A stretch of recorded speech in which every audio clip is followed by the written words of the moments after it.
So Mike, today we've thought about the Gospels. So in your view, myth or truth, are the Gospels historical?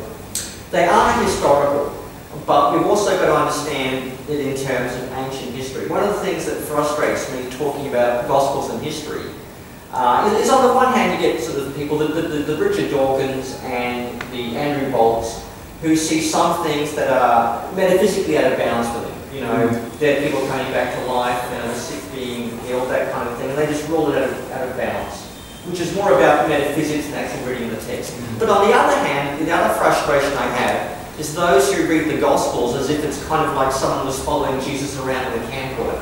And that's exactly how it was.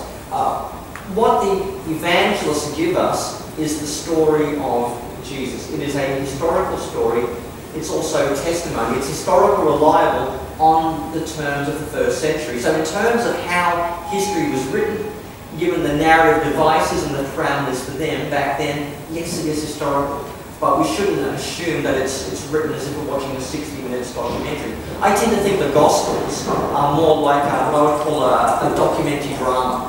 You know, when they kind of reenact events that have gone on. A good example, they did like a reenactment for the Oscar Pistorius trial, where they kind of reenacted the events of what happened on that fateful night where it's believed Oscar shot his girlfriend. So it's kind of like that. It is a dramatic representation of the historical evidence according to historical conventions. So when you understand it on those terms, yes, we can say it is definitely historical, and it also kind of staves off certain other critics who don't understand ancient